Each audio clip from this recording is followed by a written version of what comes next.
uh, go ahead and just type in chat whenever you have reached the grace page, or if you're in the classroom, go ahead and raise your hand whenever you have reached the grace page. The grace page looks like this. So this is the homepage for Grace on portal.tamu.edu. There's a slightly different URL, portalgrace.hprc.tamu.edu. And there's a bunch of menus. The menu we're interested in today is the interactive apps menu.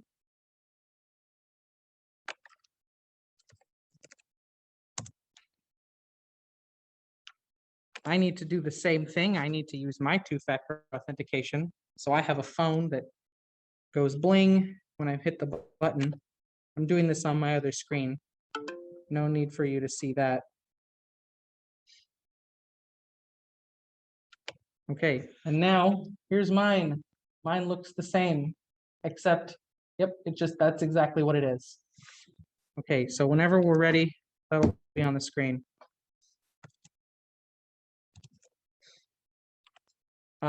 We're going to use the interactive apps menu to get a Jupyter notebook. A Jupyter notebook is an integrated development environment for Python. That means you type your code and you run your code to see if it works. That's the best way to learn how to use code, is in a development environment that's friendly. Jupyter Notebook is not this, the most popular. It's simple enough, but still has some features. A popular reason why Jupyter is popular is that it runs in your web browser, so you don't actually need to install anything on your local computer. So here's some instructions to follow. If you're following along, we're going to do this. So I'll do the same thing on my browser. Interactive apps. We're going to scroll down to where it says testing. That's because Grace is new enough that not all of the features are fully deployed. So we're going to use one of the features it works, but it's not been, thoroughly tested. So that's why it's in the testing area until we decide it's completely free of bugs. So we're going to have a page that looks like this. So you select module load for your environment type. Mine is pre-selected because I've been here before. Anaconda is a distribution of builds for Python and other packages. It's large and that makes it kind of slow. So we don't need all of the things Anaconda provides. We're going more basic. So we're going to use software that HPRC has built. That's our module system. That's how you get access to our software. And in particular, we're going to pick one of these modules. So my favorite is Python 386. It doesn't matter a lot which one you choose, but I'm going to assume you're choosing 386 to follow along. If you are in the scientific Python course that happens later today, at that time, you'll need to pick the SciPy Temu option to get those extra modules that you're going to play with, the scientific modules. That's where they're going to come from. But for now, this is good enough. So we select Python, leave this line blank. It's useless, doesn't do anything at all. No need to even read about it. And then we come down here, and the most important one is number of hours. Since we're going to be here a while, you don't want your Jupyter notebook suddenly closing on you because you ran out of time. So I think 3 hours is enough time for now. If you need to come back and ask for more time, it's not a big deal. But one hour is not going to be enough. 1 core is plenty. 2 gigabytes of memory is plenty. Any kind of node is best. If you hit GPU, it will take longer for your job to start. Obviously, nobody likes waiting, so leave it on the any. You probably don't need an account. If you leave it blank, it will figure out which one to use. You most likely just have the one basic account, so it'll use that. If you don't need it, put your email if you don't want to get any extra emails, and then you hit blue for launch when you're ready. So I've done that. Moving right along. This is the information I just went through. Leaving the optional environment blank, choosing 3 hours, and hit blue to launch. And then after you do that, you have to wait a while. Portal submits a job to the cluster. The job waits to find a node to run on. So it's going to show you queued, looking for a node to run your job on. in about 15 seconds, it'll find a node and then you'll show you this one starting, which means the Jupyter Notebook server is launching on that node. The server will provide you the environment and then you'll connect to it in your browser, but it does take a minute to start up because it is a server application. And then whenever the server is done starting up, then it changes to this where you have a button to click on that says connect to Jupyter. And then that will allow you to open up, the server will show you the environment right in your browser. So that's the cool part of this. Let's see if mine is ready.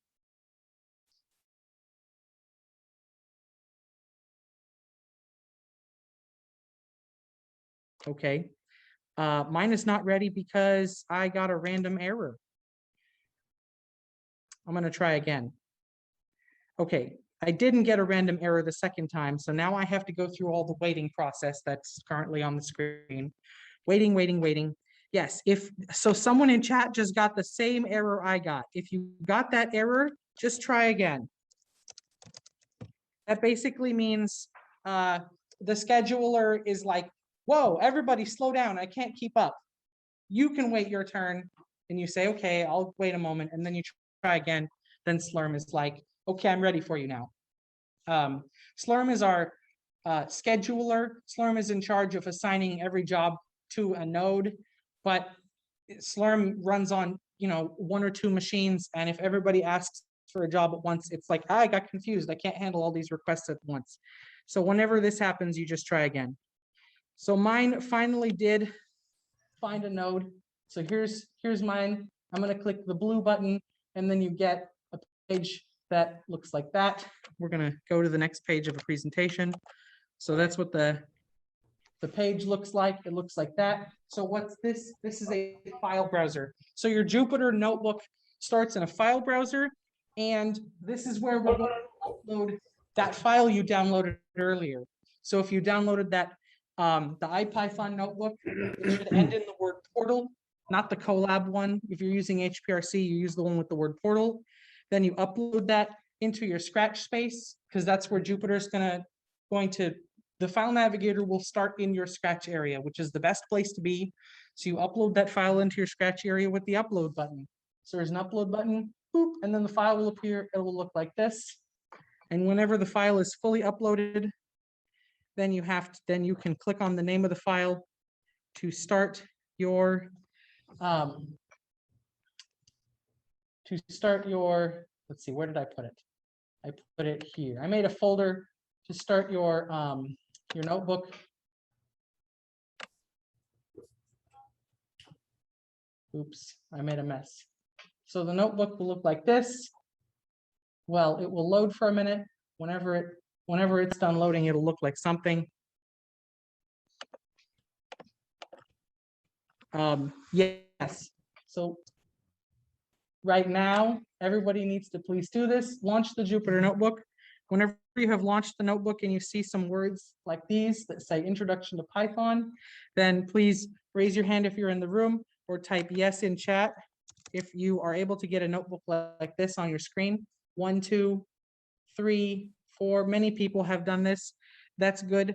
I'm happy to see that some people have successfully gotten this to work, because every day is not a good day, but today apparently is a good day. Do you have a question?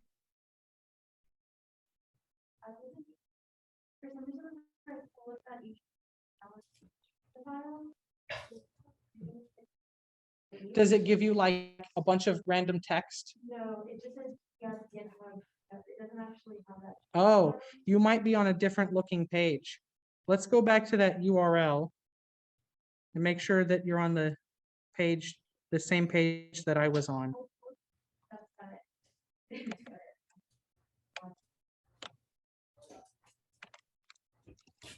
So your family's going to San Antonio, and they're going to come back. Bringing back this page. So if you start from HPRC and you click on user services, but nowadays go they to don't short go to courses, San Antonio to go camping. and you scroll down to where this very same short course is, and click view details. You end up at hprc.tamu.edu/training/intro_Python. And There's course materials for this semester here at the top. And down at the bottom, there's course materials for previous semesters. In a previous semester, we used a GitHub. That's not what we're using today. So you want to find the line that looks like this. Fall 2021, intro Python, fall 2021, portal.ipynd. Were you able to find it? She's only getting the screen. You probably have to clear your browser's cache. It's probably showing you an older version of the page from maybe the last time you visited this page like a week ago. In order to clear your browser's cache, for example, in Chrome, you would do something like 3 lines, more tools, clear browsing data. Or there's like a hotkey like Shift F5, or I can't remember what it is, but there's a way to force it to refresh the page properly.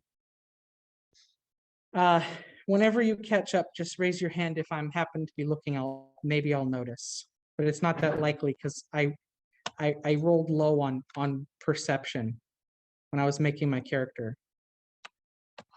Just some Dungeons and Dragons humor. So here we have this. What's next in the slideshow? I don't think there's anything interesting left in the slideshow. Yeah, the slideshow says it's time to learn Python. Okay, I guess we'll do it. So here we are. Let me make the font a little bigger for you. 150%. Is that big enough? I guess it's big enough. Make it any bigger, it's going to fall off the screen. Introduction to Python, high performance research computing, Texas A&M University. October 2021. I forgot the exact day, so I didn't type it in. I hope you forgive me. Learn Python fundamentals using this Jupyter Notebook integrated development environment. Jupyter Basics. In this section, you will learn basics of Jupyter Notebook, and you will create your first program. The first program you create in any language is named Hello World. That's a tradition as old as computers.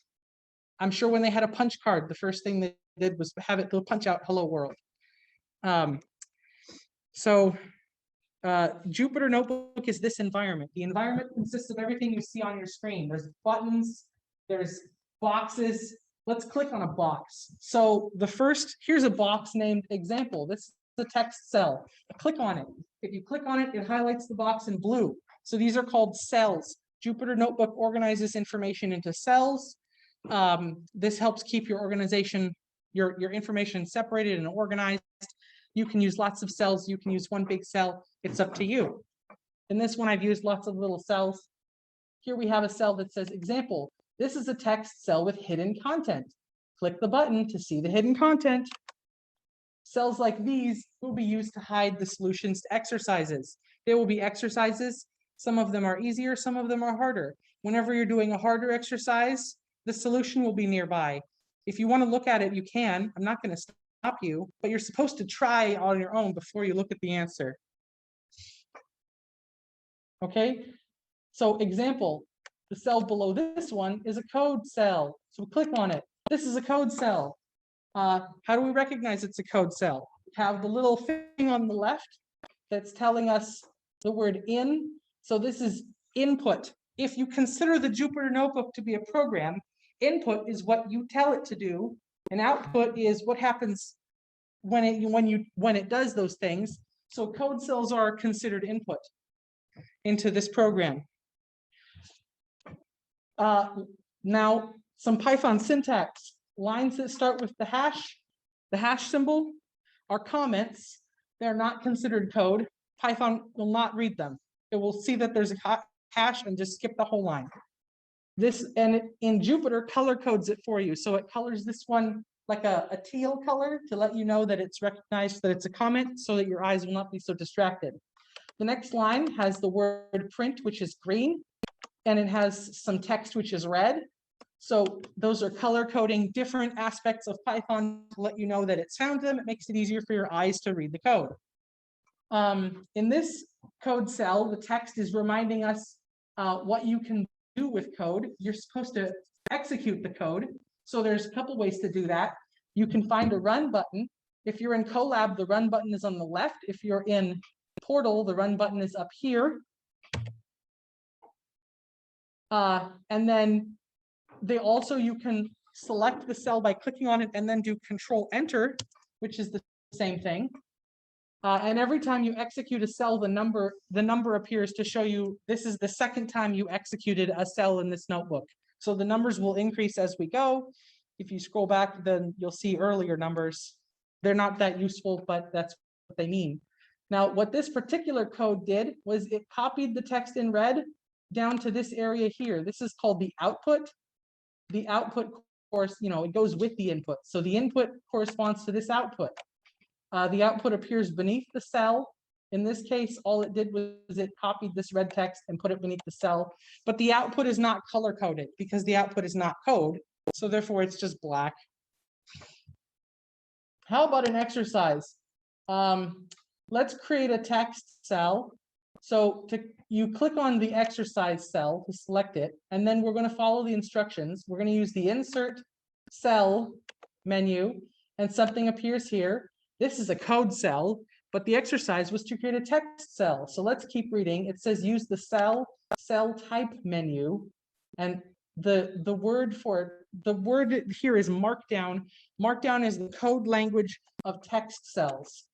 So now the in button disappeared. So this is no longer a code cell. Now this is a text cell. So if you type some text in it, some text here, please.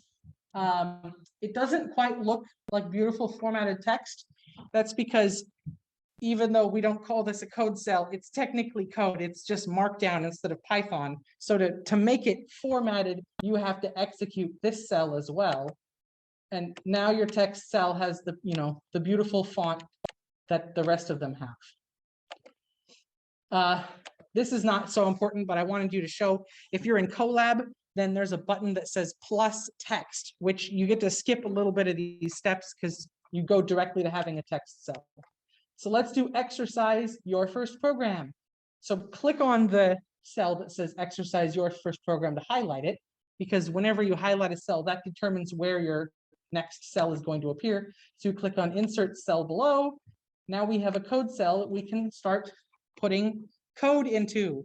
So in this case, I told you what code to use because you don't know Python yet. So you just have to copy and paste the correct answer. So in fact, literally, why not do that? Select this, use the copy command. So I'm on Windows, that's Control C. Put your cursor down here, Control V. Ta-da! I wrote a program just like that.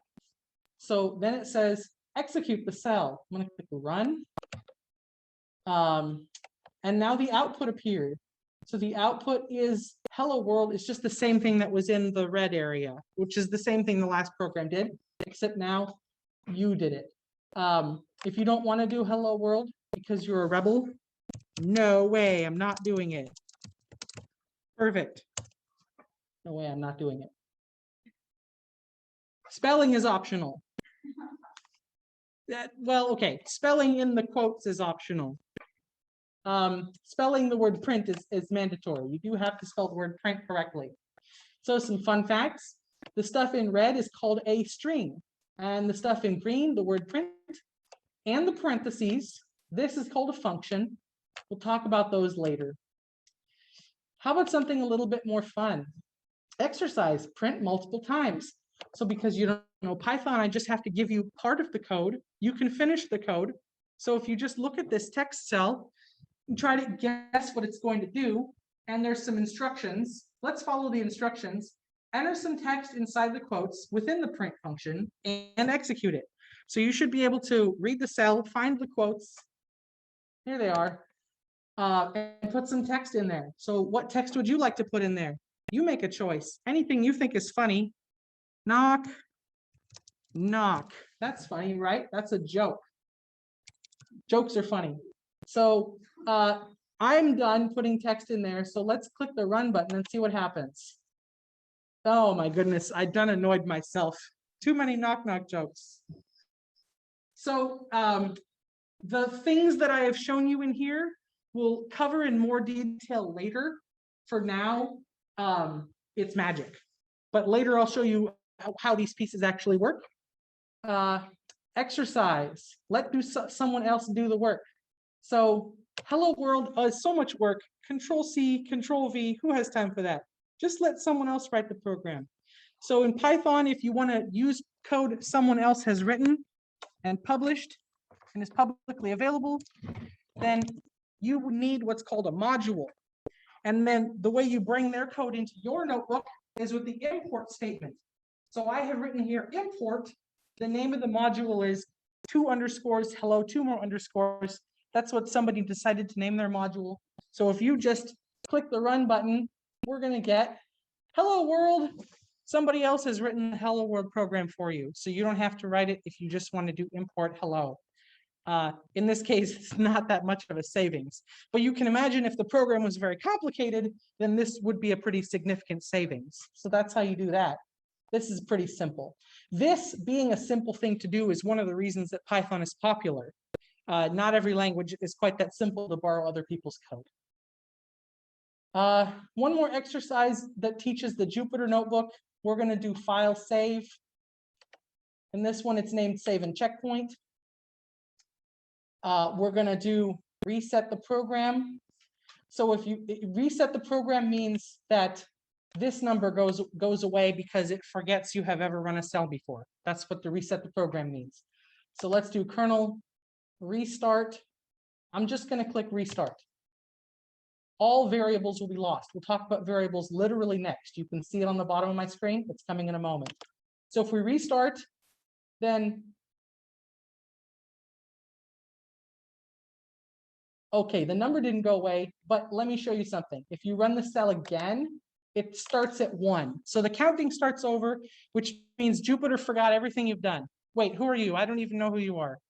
And the reason to do that is sometimes you get your program into a bad state where something has been erased or overwritten and you don't know how to undo. You can start over from the beginning. So that's always an option. Finally, if you say, well, this output is annoying me, I don't want to look at it anymore, we can erase the output with cell, all outputs, clear. And that cleans up the notebook so it makes it look like a fresh start, like no one's ever been here before. The time is 10:28. I think we're doing okay. Are there any questions about how Jupyter Notebook works? Please do. How about in the chat? Has anybody not been able to get a Jupyter Notebook? Are you having trouble?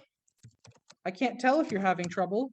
I know some people registered for this course but never signed up for an HPRC account. So it's possible that you're at home doing this in Google Colab and saying to yourself, mine doesn't look exactly the same. There are differences. That's true.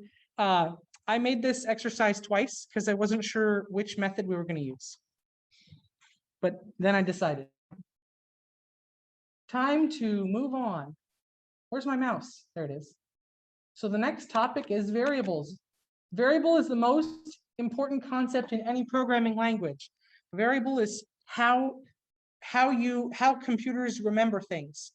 Now, computer has an area, a hardware object called memory, which is filled with ones and zeros. So that's literally how it remembers things. But that's not useful to you because if you had to tell the computer, go to the location in memory with this address and pull out this many bits, you drive yourself nuts. It is too much work. So we like to have a label, a human readable label for that memory. So you can refer to it by its label in code and you don't have to worry about, the literal physical hardware area where that memory lives. So in Python in particular, a variable has two components. We have a component called an object. That's the space in memory and the stuff that lives in that space in memory. Those are the object. And then you have the name, which is the label that we use to refer to that object. In Python, these are two separate concepts. They go together and they form the big concept of variable when you put them together. It's not exactly the same in every language. So if you've learned another language like C, you may notice differences. So I keep saying that the name, the object and the label are different. Here's my analogy. If the object is like a box with a cat in the box, and the name, the label is like a sticker you put on the box, then you could take the sticker off and put it on a different box. So you can reuse labels to refer to different objects at different times in your code. Every label can only refer to one object at a time. If you happen to take a label off and leave an object behind that has no label referring to it, then Python will delete that because there's no way for you to get access to that memory anymore. So to save memory, it just deletes that whole object. And finally, there are some rules about what a variable's name can be. It should start with a letter. There are other rules. You could read the manual, but it's really boring. You could Google it. It will be more exciting, but neither of those is really worth their time right now. So I'm just going to assume that you're never going to name a variable incorrectly, and we'll deal with it when it happens. So how do you use a variable? Let's do an example. Print a variable. So we have seen print hello world. Now we'll try it with a variable. So we're going to put the data, the hello world text, we're going to put that somewhere in memory, and then we're going to refer to it by a label. So I'm going to label it example variable. And then when you do print example variable, now what you're saying is, here's the label, go find where in memory this label refers to and use what's there. So it's not going to print the words example variable, it's going to print the content in the object that this label refers to. You can tell this is a variable and not literally data because it didn't color code it red, it color coded it black. So that's Jupyter trying to be helpful. We'll click run, it prints hello world. It does not print example variable.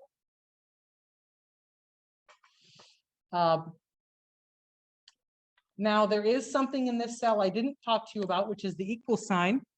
So let's talk about the equal sign. The assignment operator is equal sign. The name of the variable goes on the left. The object and or its data goes on the right. The right side of the equal sign is called an expression. It can contain literal data. It can contain the name of a variable or other operations and fun stuff. So what does it do?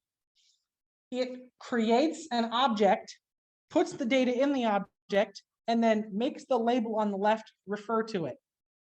If the variable name already exists, it is overwritten because it can't refer to two things. So then the old thing will be lost and it will just refer to the new thing. I actually already said this. If the label, if doing this operation leaves an object somewhere that no longer has any labels referring to it, then it will be discarded. So that's automatic cleanup. Not all languages have automatic cleanup. If you're used to a different language, then you might be surprised. Now that we know how to create a variable, let's inspect a variable. So the print statement allows us to see the contents of a variable. So maybe you don't know exactly what data is going to be in that variable, or maybe you've forgotten. So then if you print it, then it will show you what is located there at that location in memory. If you want to print multiple things, you use comma. So I believe it is good practice to always print a description of what you're printing while you're printing the thing itself. So if you come back and read it later, you'll remember what it was you were printing. So I would do something like the variable A has this content, and then print the variable A so that later if you come back and read it, you'll remember what it was you were printing. Now, in the case of Jupyter Notebook, you can also just put the variable name alone on a line, and that is a statement that means, Python, please tell me something about this variable. If it's a simple variable, that's the same as printing it. So this will get you pretty much the same result this will get you. And as an example. So let's try some exercise. Finally, an exercise. It's been a number of minutes. So you need a time to do this exercise. So the point of this exercise is to try some arithmetic. Arithmetic is simple. And so the idea is if you put arithmetic somewhere, then you're going to get a new object, and you can then print that object to see what the result is. You could also save that object and refer to it by a label. For this time, we're not going to do that, but of course, in the future, you can do that. So please do try this exercise. If you're confused about the instructions, you could click to see the solution. The instructions basically say, put some numbers here for A and B, print A, print B, print A plus B.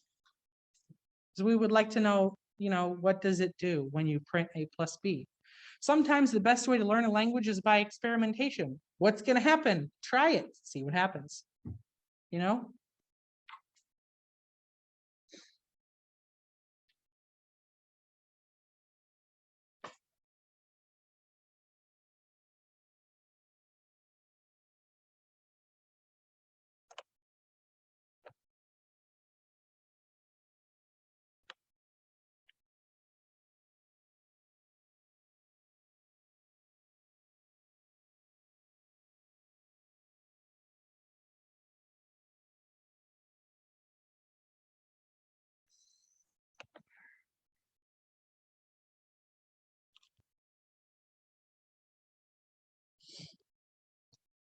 I think that is long enough to do this exercise.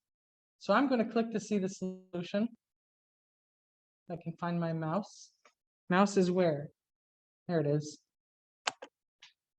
So if you click to see the solution, this is what I was asking you to do. Oh, I forgot to remind you, always print a description of what you're printing at the same time as you're printing the thing itself.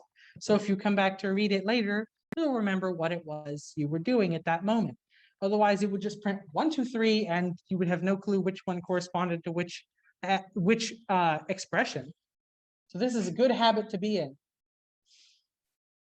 Exercise, variables in memory. Question for you, do variables persist in memory across multiple cells? Only one way to find out, do the experiment. So I've given you 2 cells here. So in one cell, create a variable and print the value of it.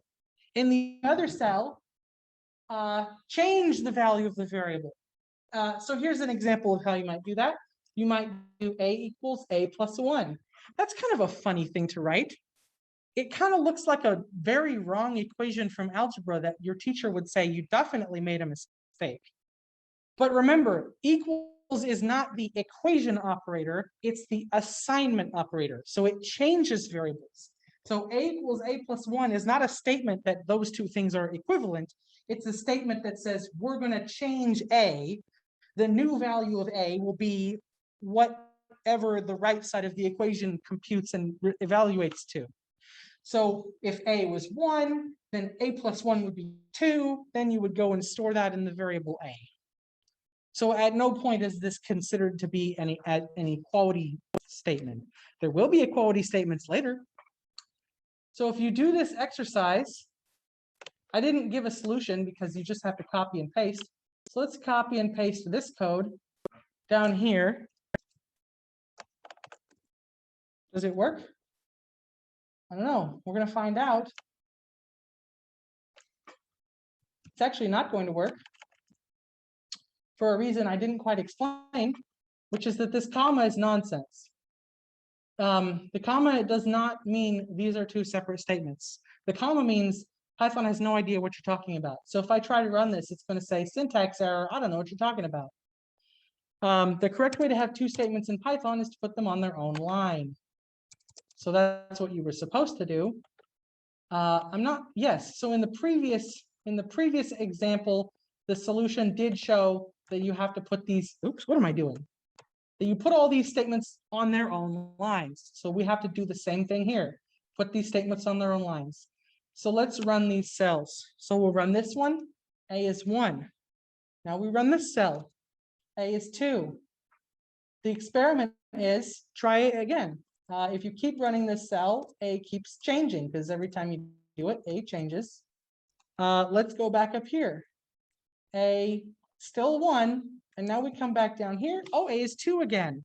So by playing with these cells, you can develop an intuition for what the current value of A is, and the answer is A, referred to by the same common label A, has the same value in both cells at all times. There's one location in memory where this variable lives, and both cells will refer to it. So then if you change it in one cell, the other cell sees the new value. Any questions about that? Hopefully it's intuitive enough once you've had a chance to play with it. Uh, Yes, please. What do you mean by? So this is two cells. The cell is the blue rectangle. So the cell has an input and an output. When you click run, these statements get executed and then stop.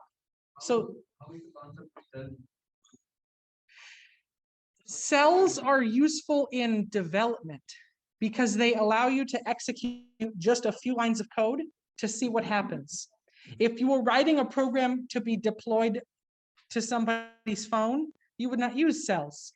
You would use other tools that we won't discuss today. But most likely you just have one big file with all your commands in one big file. Can you like if you have a big program, write that program small cells, so Yes, you can port that program into a Jupyter notebook, break the code up into cells and run the code a little bit at a time.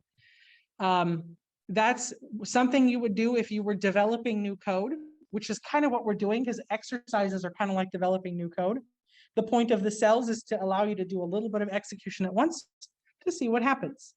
That's why we're using Jupyter Notebook to learn Python. Is anybody ready for the next exercise? Are you ready for the next exercise? I think we're ready for the next exercise. Exercise, iterating variables. So I previously showed you the 4x in range. And we did print hello world 5 times. But I didn't tell you what the x was for. It was just kind of mysteriously there. Now I'm going to tell you what the x is for. So the for statement will assign x as though you had done x equals. Each time it goes through its loop, it will assign x to a different value. Then whenever the statement is executed, x will have the value that the new value for the new iteration of the loop. Loop just means doing the same thing multiple times. So let's see what this one does. Well, I know what print first 10 integers is going to do. It's going to make first 10 integers appear. What is this going to do? Only one way to find out. Run. It made the integers 1 through 10 appear, each on their own line. So every time you do print, the output comes on the next line of the output. That's a rule of how print works. Later, I'll show you something different. Any questions about what this did? You might be asking, hey, it says 1, 10, but it only went to 11. A common theme in Python that if you're signed up for Scientific Python, that theme will appear again later, is in Python, whenever you have a range, the beginning of the range is included and the end of the range is excluded. They're different. There's a reason why they're different. And once you have used it enough, you'll say, okay, this is a good reason. I'm happy now. But when you first see it, you're like, this is very strange. It is strange, but there's a good reason for doing it that way. And if you hang out in Scientific Python later, you'll come to agree. So here's your exercise. We're going to take this code and we're going to modify it. Say I put hash, your code here. Let's add some code. And we're going to change it. So instead of printing out the first 10 integers, we're going to print out the first 10 triangular numbers. What's a triangular number? Has anybody heard of this concept before? So the triangular numbers are like the cumulative sum of the integers. So if you had 1 and you added 2 and then you again add 3 and then again you add 4. So you add one more than you added last time. And whenever you do this, the numbers that come out are always the numbers that would form into a triangle if you arranged objects in space. So like a bowling alley, if you're bowling, you might throw a bowling ball at 10 pins arranged in a triangle. 10 is a triangular number. You see it appears on my list. Any questions about the triangle? Okay, so we're going to try to make this code happen. Does anybody have any ideas how you would make this code print out triangular numbers?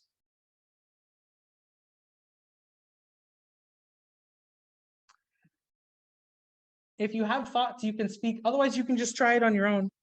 You can just type and see what happens. So we already know if we put X here in the print statement, we're going to get the integers 1 through 10. So that's not what we want. So we want to print something different. So X is not what we're printing. We're going to need a new variable to print. What would you name the variable that's recording the sum of a bunch of numbers? You don't have to be very creative. You could just name it sum. Okay, so if there was a variable named sum, then we would print it. Now, of course, every time you use a variable, the first thing you have to do is assign that variable some kind of value. So Python will know that it's a variable. So we could do something like this. Sum is equal to 0. We haven't added anything yet. And then if we put a little bit of code in here to correctly make the sum keep track of these, then it will print them, and that's what we'll get. So how do you make the sum be the triangular numbers? Any ideas? It's going to look similar to something we've previously done. Do you recall when we did this? If we execute this cell a bunch of times, it keeps changing by increasing a value that you already had. We have to do something like this. So we have the sum. We want to add even more to it. What would you type here? We know that X is the integers. Those are the things we're trying to add. I'm going to click here to see the solution. Oh, I spoiled it. Everybody, the answer has been spoiled. Don't look if you don't want to see the answer. Okay, there's the answer. Let's try it.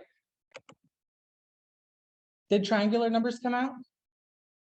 1, 3, 6, 10. I recognize 10. That's the number of bowling pins, so that's a triangular number. I guess these are triangular numbers. Somebody's going to have to tell me if you've ever seen a triangle with 55 items. I don't know. That's a mystery. Are there any questions about this exercise? It's just something to do. Something to do to help you become more familiar with the assignment operator and variables. Any questions about how this works? You probably do have a question. There's some funny stuff here I haven't explained yet. I haven't explained what's up with this. We'll explain that later. That comes later. At the end of the day, if we don't run out of time, I will explain. Any questions in chat? Yes, someone in chat has provided a correct response. Well done. Yeah, sir. So let's do this simple exercise. We know that we can assign strings as the content of a variable and also numbers. Can we assign anything as the content of a variable? More or less, the answer is yes. Almost anything can be referred to by a label. So let's try it with hello. We know that hello is a module, and when you import it, it's going to say hello world because it's very happy to see you. But what if hello was also data? Then you could refer to it with a label. So please try this exercise. See if you can create a variable to refer to hello world. My variable equals, what goes over here? Is anyone brave enough to hazard a guess what goes over here? If you're very brave, you'll probably get the right answers. It's not complicated.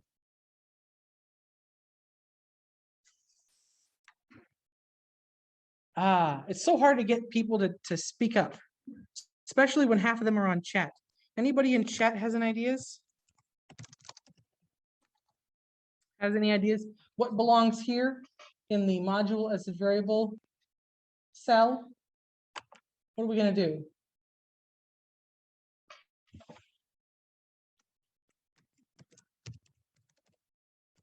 This could have been an example. This didn't have to be an exercise. But I don't see a lot of value in just showing you things when you could try it yourself. One of the main skills of being a programmer is just learning how to type well, because if you make typos, your code doesn't work. Okay, what came out? this nonsense, what does that even mean? It's a module, it has a name hello, and apparently it's very cold. And nobody knows what that means. But it's funny to, try funny stuff and see what happens. That's probably the best way to learn programming. Any questions about this? You probably do have a question. Like, yes, please do ask. I typed the same thing, but I got an error for. No, I just left a space before my variable. Ah, you mean like over here? Yeah, Ah, so if you did this, Yeah. you would have gotten this error. So the space is part of the Python syntax that we haven't talked about yet. We will talk about it later. For now, yes, if you put stray spaces on the left, you may get errors. Let's see some more exercises. So here's 2 exercises. Exercise bugs and another exercise bugs. So bugs is historical terminology. One of the very first computers that was not doing what it was supposed to do, they looked inside and found that an insect had crawled into the computer and died, and it was causing a short circuit that was leading to the computer not doing what it was supposed to do. So now we refer to all times that the computer is not doing what it's supposed to do as a bug. That's your no, I'm not kidding. That really happened, probably.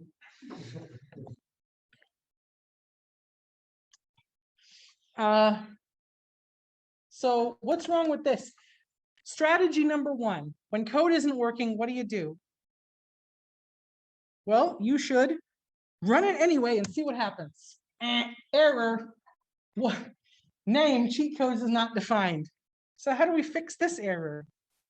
I previously told you, you just had to be listening. Maybe I didn't write it on the page, that you have to, the first thing you do when you want a variable is you have to assign it some value so that Python knows that it exists. This has never been assigned any value. So before the print statement, we have to do some kind of assignment statement. Like that. Now it works. No more error because the print sees a variable that exists and knows what to do. Any questions about that? Exercise bugs. Something is wrong with the code below. Can you figure it out and fix it? So what's the strategy when you don't know if code is going to work? Just try it. See what happens. Bam. Syntax error. Oh no. Syntax error is the least helpful error you can possibly see. It just means you did something wrong. Like, okay, thank you, Jupyter Notebook. Thank you for telling me I did something wrong. Can I have a hint? What did I do wrong? No. Yes, actually, you do get a hint. If you look closely, you'll see the colors are trying to help you. This number 1 is not black like the letters near it. It's green.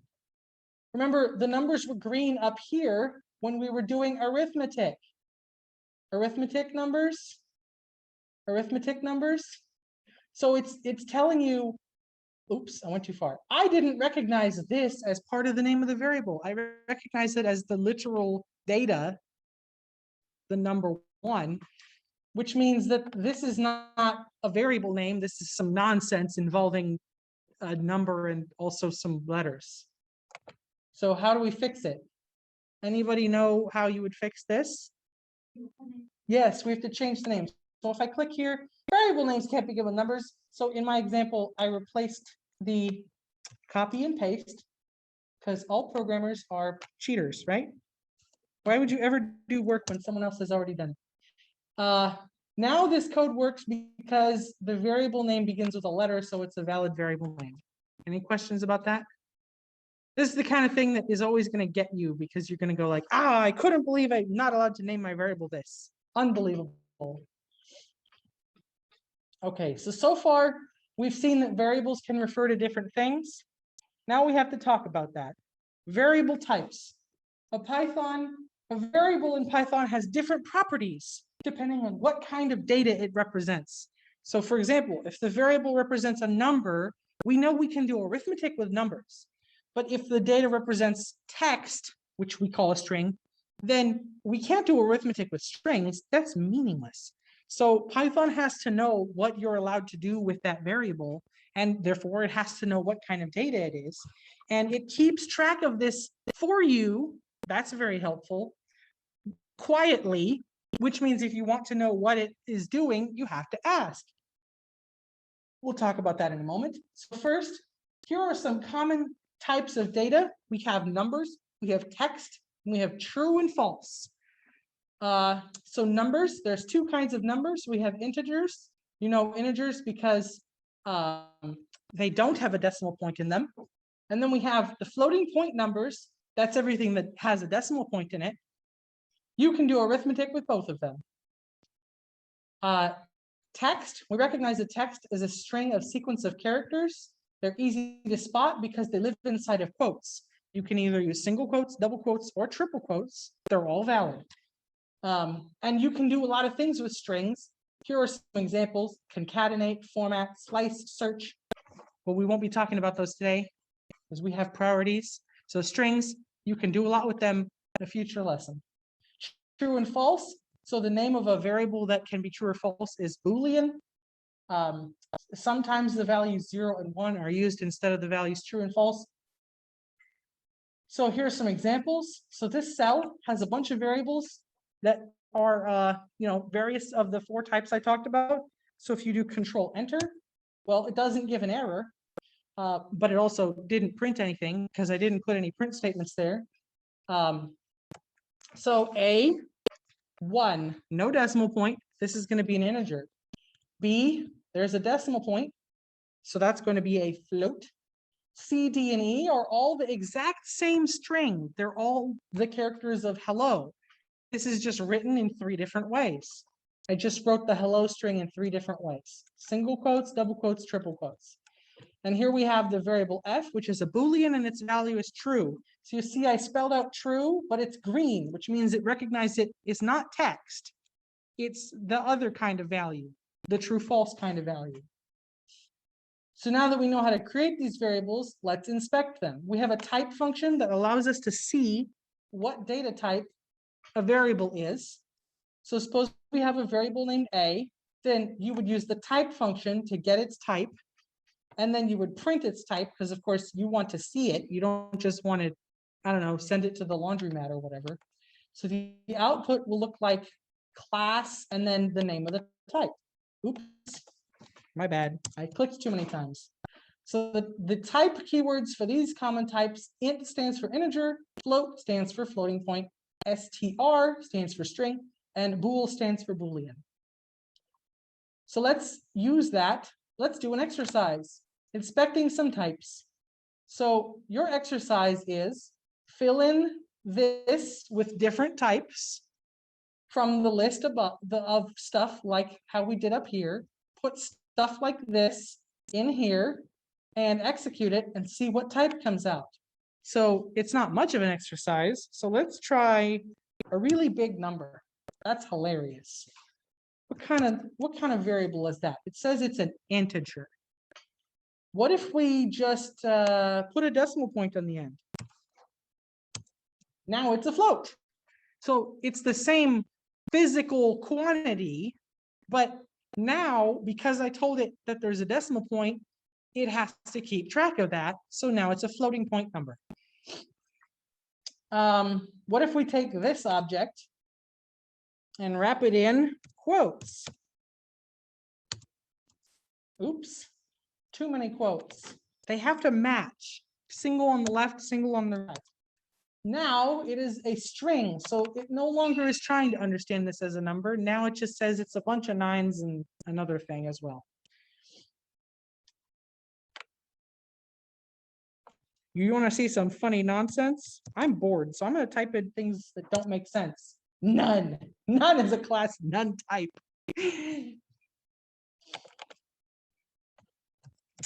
Print. Print is a built-in function. You could put almost anything you want there. I'm having a good time. What if we put the hello module in there? Hello is a module. Look at that. Modules have a type. Wow. I'm having too much fun. Somebody give this man an ice bucket on the head. It's actually time for our break. We have reached our 1 hour mark. So let's take a 10-minute break. If you want to play with inspecting variables, have fun. Otherwise, I recommend a glass of water or whatever kind of solvent lives in your blood. If you happen to not be carbon-based life form, then go get your sulfur beverage or whatever. I don't have a break slide, so instead, I'm just going to put a notepad on the screen. And write the word break in it. Ta-da! Well, if I could spell. There we go, break 10 minutes. Howdy, students, welcome back from your break. It's time to resume our exercises. Actually, I'm just gonna move this in case I need it again later. We are in the middle of learning about variable types. Let's talk about converting variable types. So a variable of one type can be converted to another type automatically in most circumstances using these functions. The functions have the same name as the type of the variable that you are converting to. So if you want an int, you use the int function.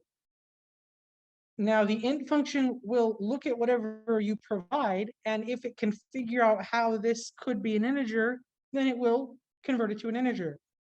It will do its best. So if you provide a string and you put the characters, like the character numerals in the string, then the integer function will say, oh, I understand how this could be an integer. Then it will convert that to a number that has the same number value. Same thing with float, but float is looking for a decimal point somewhere in that string. And integers and floats convert to each other very easily. If you convert a float to an integer, then by definition, it's going to round the float to the nearest integer, but not the nearest, it will round by truncation. So it discards whatever is beyond the decimal point. Therefore, your positive integers will get smaller. So like 5.9 would become 5, but we have to test it.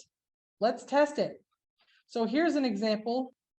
The example is converting 1 without the decimal point to a float. So we just hit Control Enter, see what happens.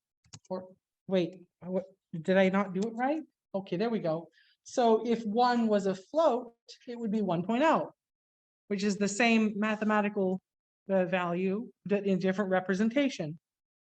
So that's an example. So the float function just created this value. Let's try an exercise. Float conversion. The same thing.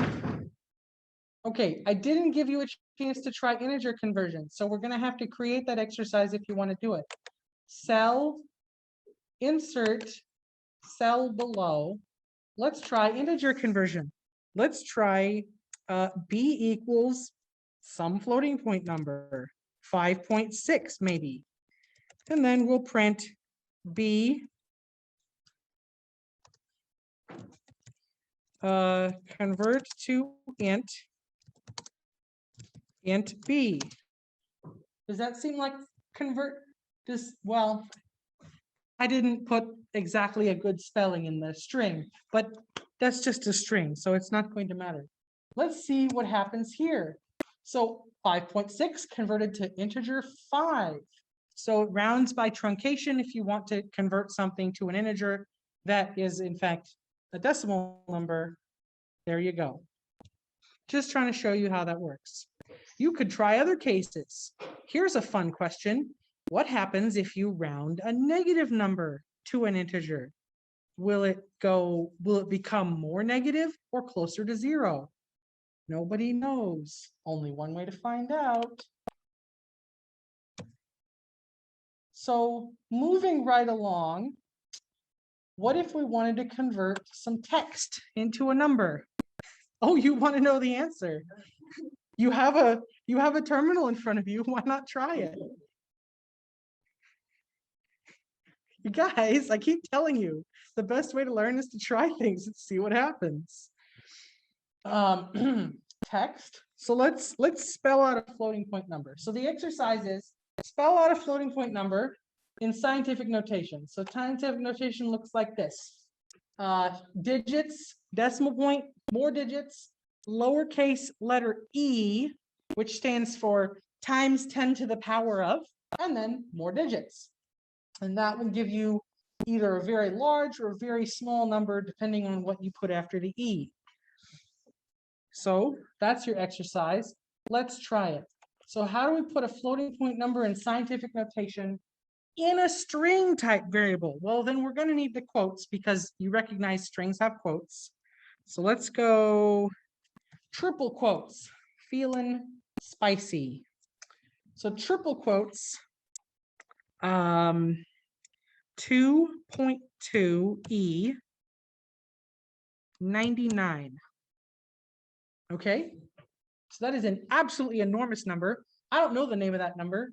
You would have to convert 99 to like Greek or Latin and then put illion on the end and say it's 2.2 huge illion. I don't know. Number. So how do we convert that text into a number? Would you like an integer or a float? I guess it says try a float. Why don't we follow the instructions this time and convert it to a float using the float function? You feel comfortable to finish this exercise on your own? Please do finish this exercise. It should take you about 30 seconds to finish this exercise and see if it can recognize your number in scientific notation.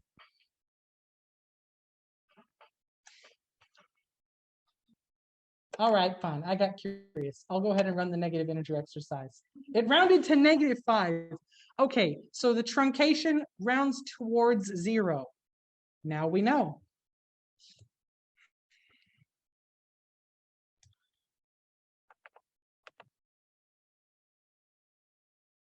What if I didn't want to float? What if I wanted an integer?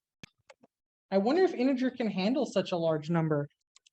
In some programming languages, it would say, too big. I couldn't handle it. You get weird errors. We're going to find out what Python does. It says value error. Obviously, because this doesn't look like an integer. All right, what if we converted it to a float first and then converted it to an integer? Is anybody afraid of putting one function inside of another? Is that scary? In math, you might put one function inside of another. You could do that in math. Maybe it'll work in Python too. Oh my goodness.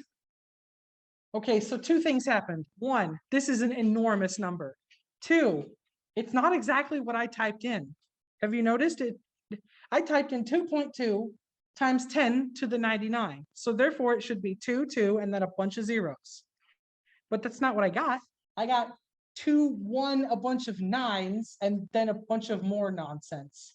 So it's almost what I asked for. It's like, you know, as far as significant precision, it's within like 11 digits of being exactly the same as what I asked for. So this tells us that whenever we converted to float, it had to decide on a maximum amount of precision to store. It said, okay, I'm going to store this much precision, and the rest, who cares? And then whenever you convert it to an integer, the integer says, oh, I like the rest of those digits now, and float goes, I don't know, you just have some random numbers. I don't know.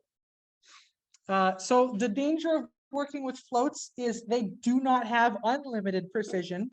They have a lot of precision, but not unlimited. So if you want truly unlimited precision, you either have to stick with integers, or you can do import and then the name of a library that has unlimited precision numbers. It exists, it's out there somewhere. But not in this lesson. Let's try a Boolean. So we know that if you spelled Boolean like this, that would literally be a Boolean. But we're trying to convert to a Boolean. So we want a string. What if this was a string? Could that convert to a Boolean? Good question. Only one way to find out. So when I spell out Boolean with all the letters of the word Boolean, then it does not recognize it as the keyword, the function Boolean, the Boolean convert function. So this is the name of a variable because it's not the same as this exact keyword function. So can it do it? It says it can do it. It printed out true. It did not print out an error. So Boolean function recognized this as true. What if we put something else there? I did previously say that sometimes the values 0 and 1 are used instead of true and false. What if we used the 0 integer? Would the 0 integer convert to a Boolean? It says it converted to false. So the Boolean function understands that the integer 0 corresponds to the value false. You could play around here. You could put some other nonsense in. Literally. You could spell nonsense incorrectly and see what happens. Apparently nonsense counts as true. What if we put an empty string there? The empty string counts as false.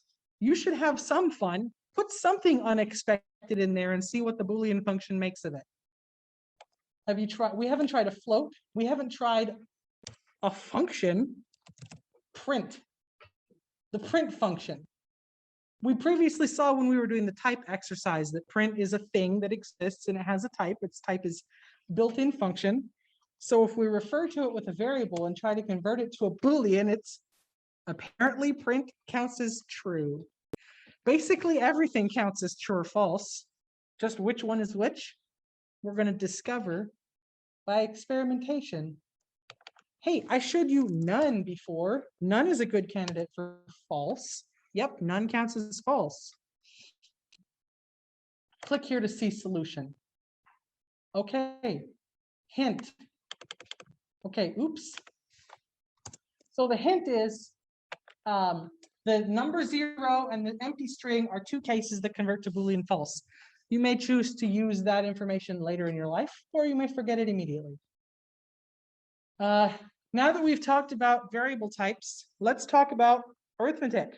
So I told you you could do arithmetic with numbers. Let's do some arithmetic. So in Python language is designed to make math intuitive. Everything you did in algebra should pretty much work in Python. So we have these things called operators, and they transform numbers into new numbers, and they have an order that determines how an expression is evaluated.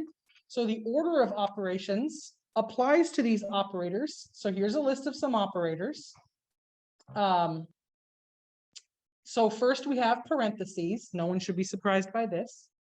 Then we have the exponent. The multiply and divide are tied. They have the same priority, so they will go right to left. That's actually also how it works in math class, despite whatever acronym you may have learned. Add and subtract are tied, so they will go right to left after you've handled all the multiplies and divides.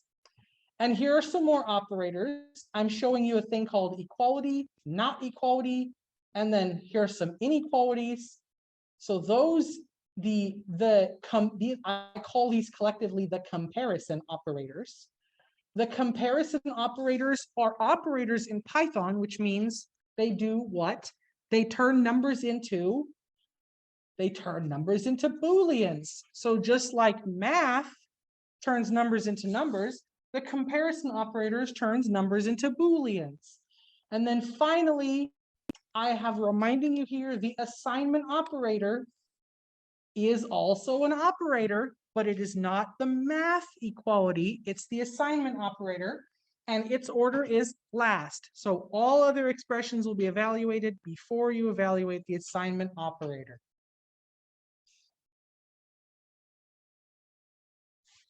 The possible exception of if you put the operator inside the parentheses, then I think it forces it to be evaluated. We might try it. Someone who's brave might try putting the assignment operator in the parentheses and see what happens. Okay, we need to do examples. So here's some examples. Here's an example where there's just arithmetic and also assignment operator. So we already kind of know what happens because we did a equals a plus 1 way back when the dinosaurs ruled the earth and we were novices. So here's some more arithmetic. Let's try to work this out. I see a parentheses, that's on top of the list, so that'll go first. Here we go. Parentheses, so this will evaluate first. 1 plus 8 is 9. I see an exponent, so that'll go next. 3 to the power of 2 is 9. I see a division. We've already evaluated everything on the left and the right of the division, so that's good. We have a 9 and another 9. So 9 divided by 9 is 1. Will it be a float or an integer? Who knows? Only one way to find out. And then we have a multiply and some addition and subtraction. So we have 1 plus 6 minus 1 will be 6. But we did have to divide. So dividing might have caused a floating point number to appear. Let's see what happens. 6.0. So when you did the division operator returned a floating point number. And then after that, everything that happens is going to just remain floating point numbers. So whenever you do operations, you know what? That's a good test. We should just test it.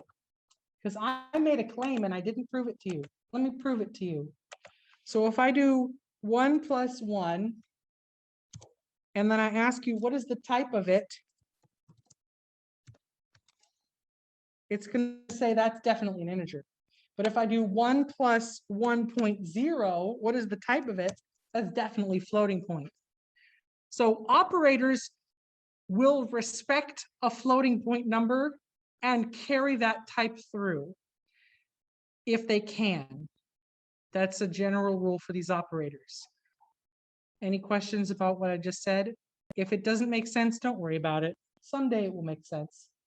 Let's move on. Let's try a comparison. Guess what the result of the cell will be? Oh, this is easy. There's hardly any math here at all. But we do have 3 equals symbols in that expression.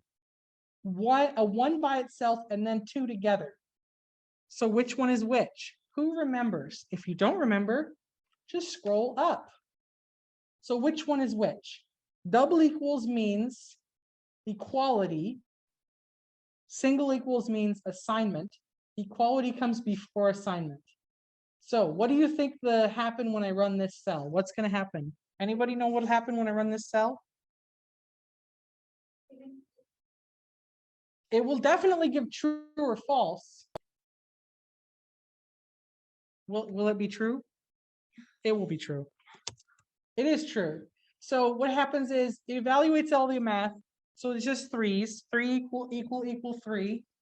So the question is 3 equals to 3?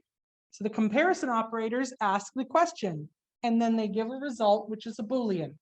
3 is the same as 3, so that's true. Finally, the assignment operator says result equals true. Sure. So now result will be a variable and the value true will be stored there.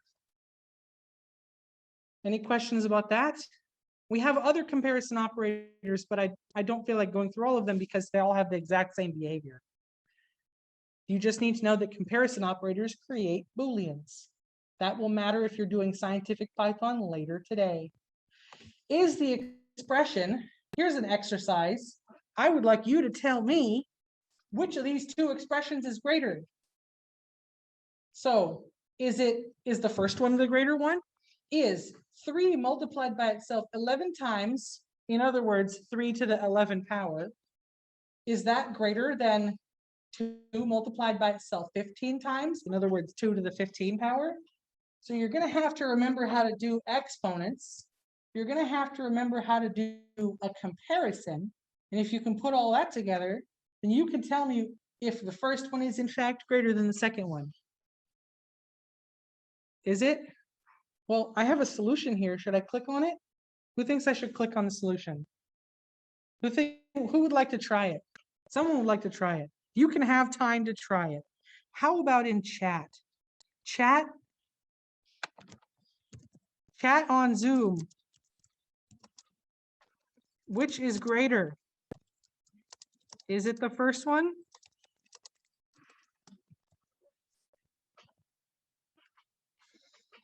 Somebody thinks it's true. Somebody in chat thinks the answer is true. The first one is greater.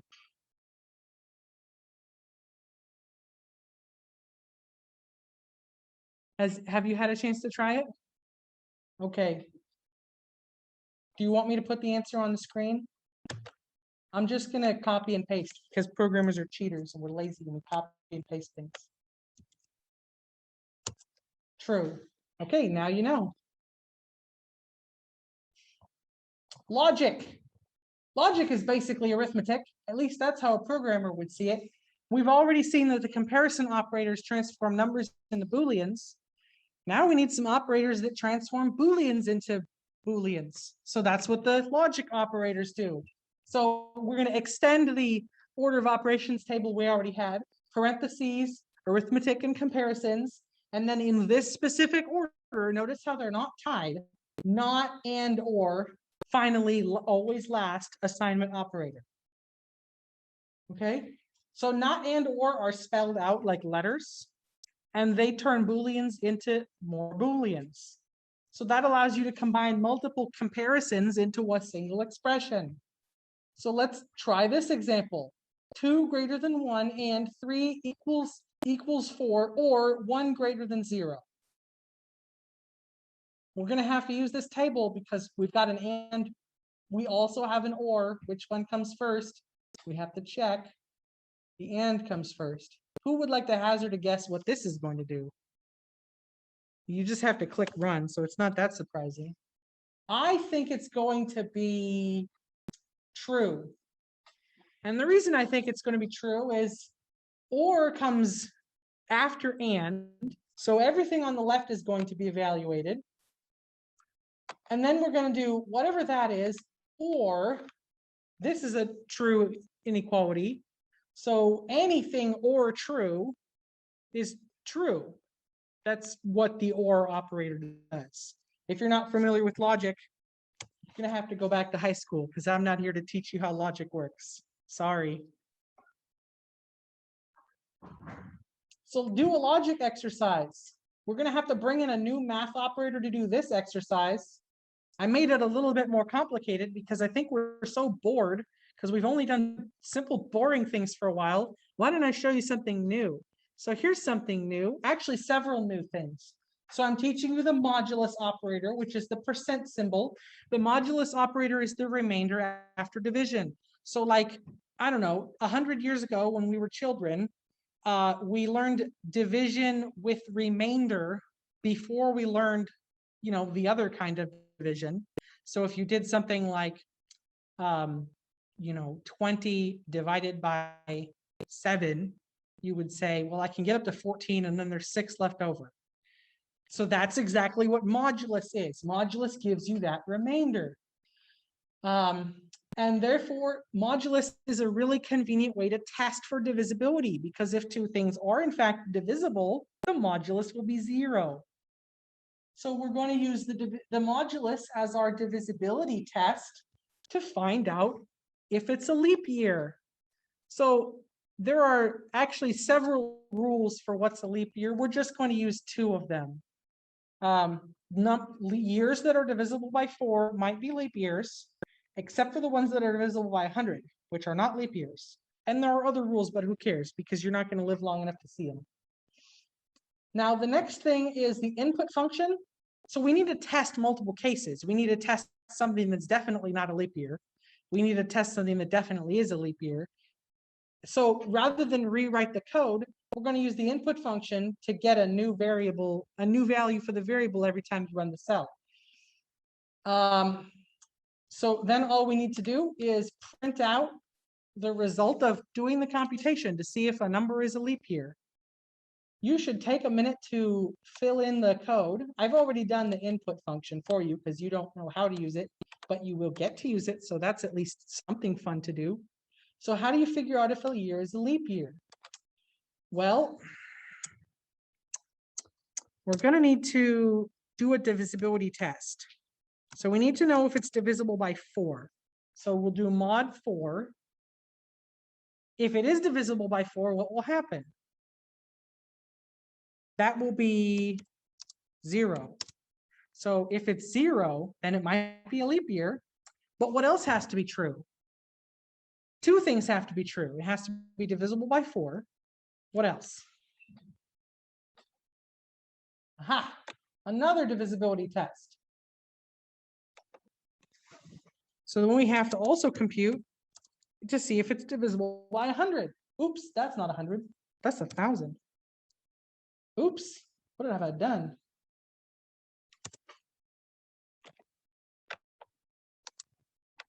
So if it is divisible by 100, the remainder when you divide will be 0. What else do we need? So we have these 2 facts. We know if it's divisible by 4. We know if it's divisible by 100 because we've just computed them. So those are going to be Booleans because the comparison operator equality creates Booleans. So what do we do with the Booleans to get our final result? We have to use the logic operators. Anybody have an idea for what the logic operators are going to be? Not. Which one gets a not? Second one. The second one gets a not. So not is an operator that acts towards its right. So if we put not here, now we'll negate that. Perfectly good. I like it. And we still need to combine these 2. What's the combination we need? And. So now we have an expression. This expression is a Boolean, and it will either be true or false. What would you like to do with it?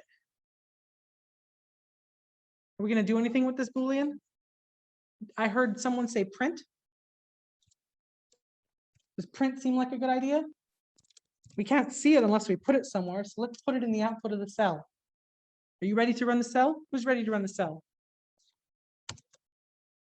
Uh-oh, something happened. What happened? A box appeared. It's a mystery. So the input function encourages the user to participate. That's you. You get to participate. Enter a year, and then hit the enter key. How about 2001? That's definitely not a leap year. Enter, false. Is anybody surprised to see that 2001 is not a leap year? Let's try some other cases. If you run it again, the box reappeared. The input function is going to keep asking you to participate. Why do I think this is so funny? 2004 is definitely a leap year, right? True, yay. We should test one of those tricky cases. I went to the year 3000. Not much has changed, but it's not a leap year.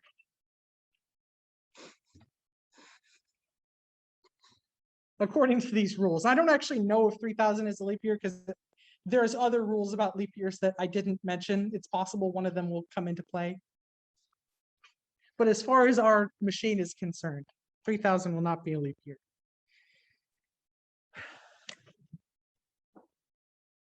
Okay, so this brings us to the conclusion of the basically playing with variable types and operators section. So we would be moving on to a new section.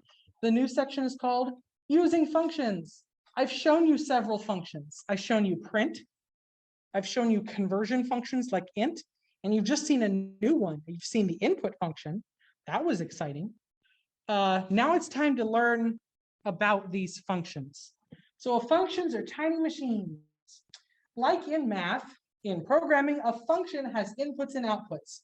So in Python, those are called, the inputs are called arguments, and the outputs are called return value. Return is a keyword. then the arguments live in the parentheses, and the return value will take the place of the function when evaluation happens. So the natural thing to do would be to save that in a variable with using assignment operator. So the thing that you typically do, you don't have to do this, but we typically do save the return value by using the assignment operator. So we've already seen this because it's how we did the type conversion, like the integer function that type converts to integers. So functions are often specific about what types are expected for their inputs and outputs. So we know the integer function can handle a string or a float as its input, and we know that it gives an integer as its output. And other functions will have similar expectations. And finally, functions can do things. So we never did like return value equals print. We never did that. We just used print by itself. And that's because in Python, functions can have an effect on the program outside of themselves, in addition to their return value.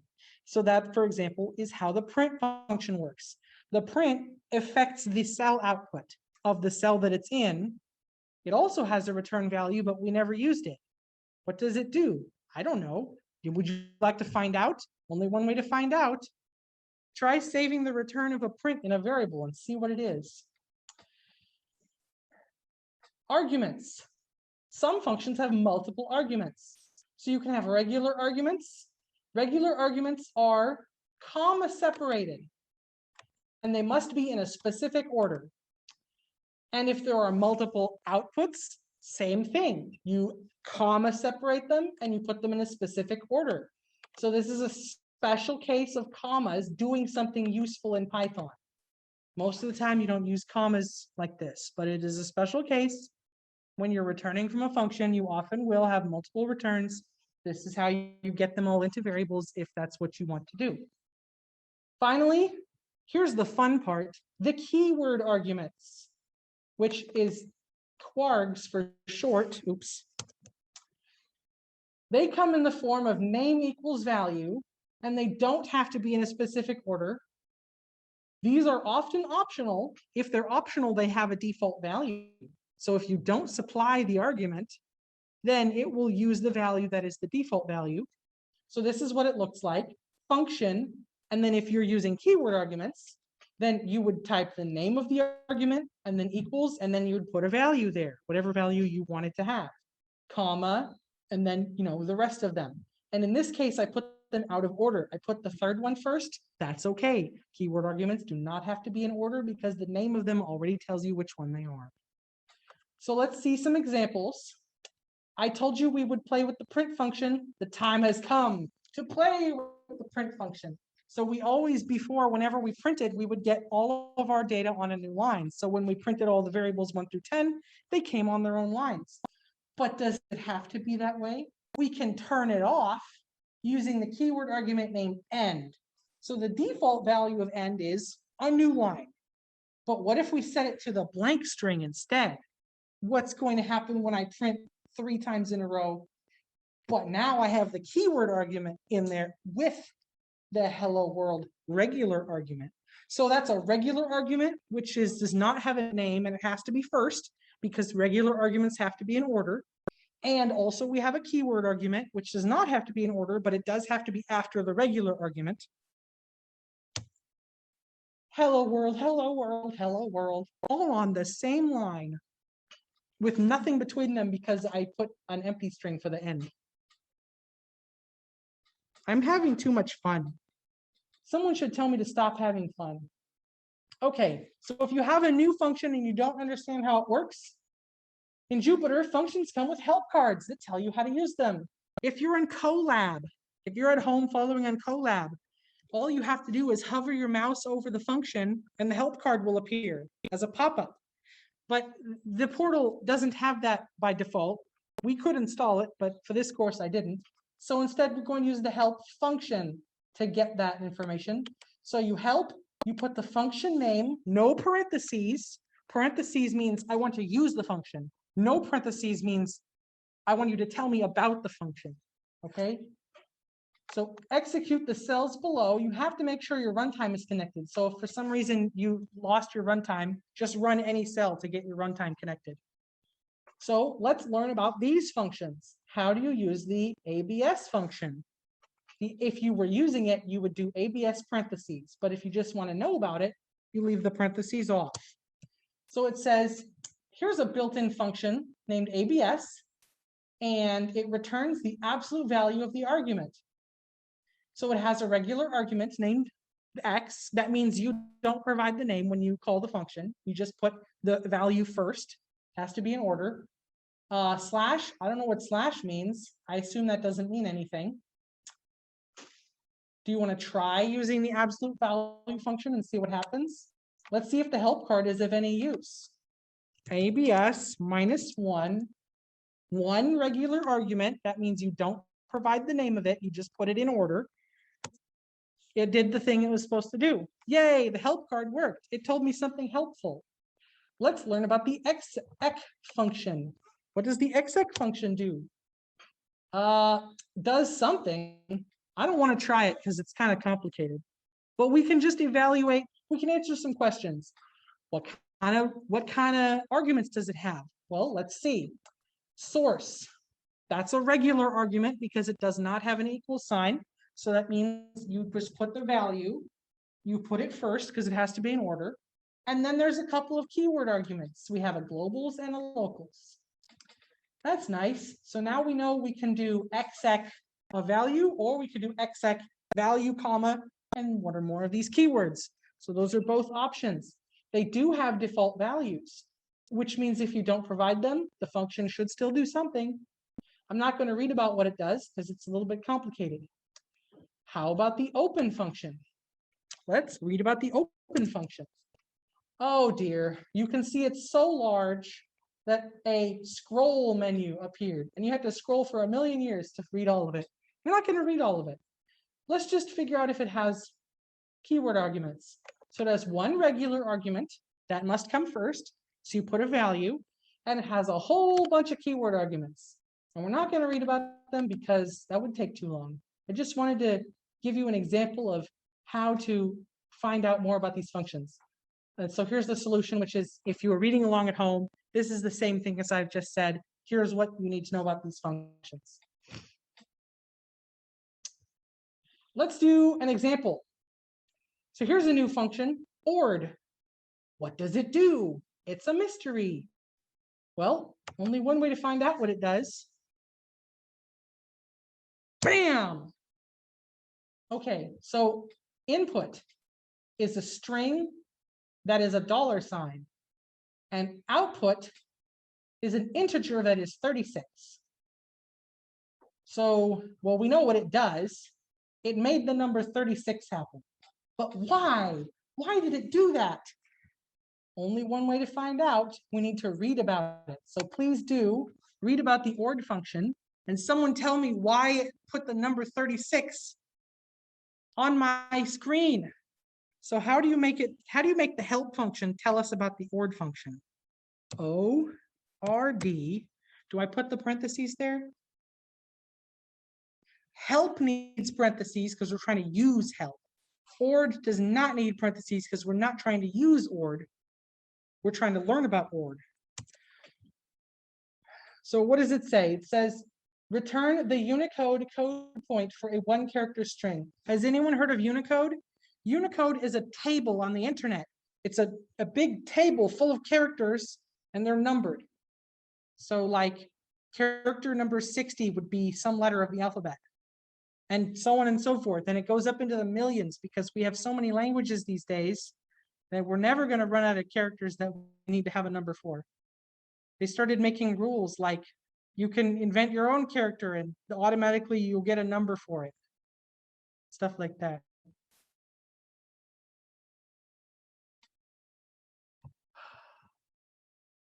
So here's an exercise. We've used the int function before, but we never learned about it. Time to properly learn about the int function. The int function, oh, if you're in Google, it says hover. That's for the Google Colab. I forgot to delete it for you guys. For you guys, you use the help function. So you have to do two things. One, use the help function to learn about int. figure out how to do this. The task we're trying to do is we're trying to read binary. I love binary. Binary is the representation of numbers using only the digits 1 and 0. So for example, the binary representation of the number 6 is 110. That means you have no ones, you have 1, 2, and you have 1, 4. So if you add all this together, you get 6. That's how binary works.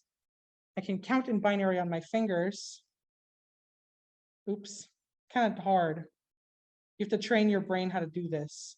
It took me a while. The point is, I like binary. So let's convert some strings that represent numbers in binary into integers using the integer function, which has a keyword argument. And you have to figure out what that keyword argument is. So this is how programming works. People don't tell you how to do stuff. If they know how to do stuff, they would have just done it themselves. People ask you to do things because they don't know how, which means you have to learn how to do things. So this is how you learn. Learning how to learn is like more important than actually knowing how to do things. So that's your exercise. Has anybody figured out what the name of the keyword argument is? Anybody in chat on Zoom? If you are in chat, what is the keyword argument name we need to do this task?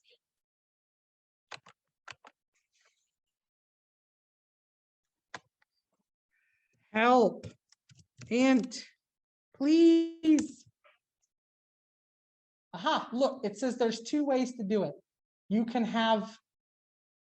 just have a regular argument, or you can have the keyword argument base.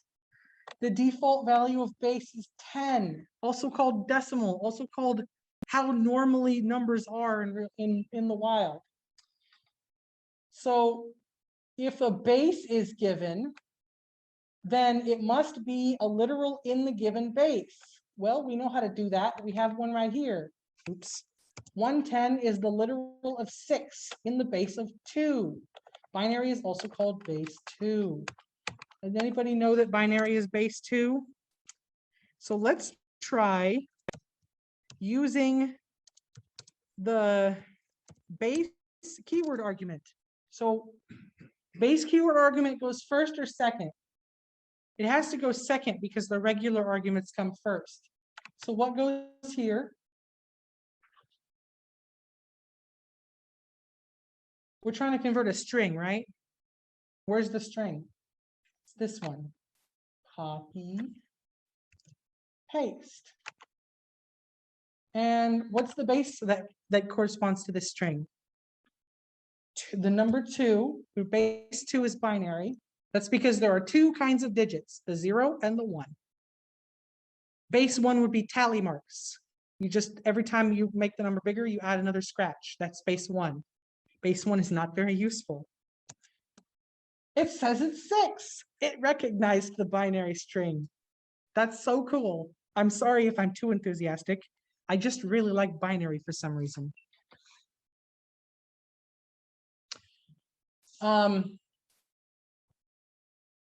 It's almost the top of the hour, but afterwards there's only a half an hour left, and we've reached the end of this segment, learning about functions. So I would like to take our break now, and then when we come back, we'll hopefully finish the rest of the notebook. If you don't want to take a break, then you can play with help and learn and play with different functions and see if you can get them to do something new that they've never done before. We've already seen like 10 different functions. Maybe some of them have hidden powers. Like we already found this one had a hidden power. So if you don't want to take a break, go ahead and play with a function, see if you can find a new ability and make it do something. Otherwise, we're going to return at 12:05 p.m. to finish our course. Course finishes at 12:30. There may or may not be snacks for the people who are here. There probably will be snacks for the people who are here. And for people on Zoom, you're going to have to provide your own snacks. That's it. How are you, students? Welcome back from the break. It is now been 10 minutes. We will resume our lessons. I hope we have enough time to finish our notebook today, because that would be, very good. I like to finish the notebook today. I think it's possible. I have hope. Well, first I have to find my mouse. Mouse, come back. There it is. Okay. Flow control. Unfortunately, we have now reached one of those moments where I just have to talk at you for 5 minutes. I apologize. It's necessary. So flow control means a program is not very useful if it can only do the same thing every time. Why not mix it up? So we previously saw you could use the input statement to get new data. That's one way to do it. But sometimes you want to change which statements get executed. You don't want the same statements to get executed every time. So we have some concepts. Flow is the order in which statements are executed. This is a general programming concept. You would learn this in the computer science department or wherever. Flow control is how you determine where flow goes next. And a control statement is a type of Python command that does flow control. Okay, so these are just words to know. You can immediately forget them. So an example of a control structure, we have already seen the for statement. The for statement is an example of a control structure. So what are we looking at? We see the for statement ends with a colon. And we see that the next line is indented. There is some amount of space on the left here. So those are our two observations. Okay. The first is simple. Control statements have a colon. It's just part of the syntax. Each control statement has the syntax that comes with a colon. So this helps you recognize where the control statements are. Now that we're going to talk about that white space now. So white space, the amount of white space at the beginning of a line is called the indentation. So common indentation is 4 spaces, 8 spaces, etc. Now Python literally is okay with any number of spaces, but your IDE, the Jupyter Notebook, prefers multiples of 4. So if you use other numbers, it may do wrong syntax highlighting. For your sanity, it's healthy to simply go with the flow and do multiples of 4 spaces. Next, spaces and tabs are both white space, but tabs don't look the same in every text editor, so it can be a gotcha. So if you mix up different text editors, you need to be aware of tabs. In Jupyter specifically, I think when you hit tab, it's just going to insert 4 spaces.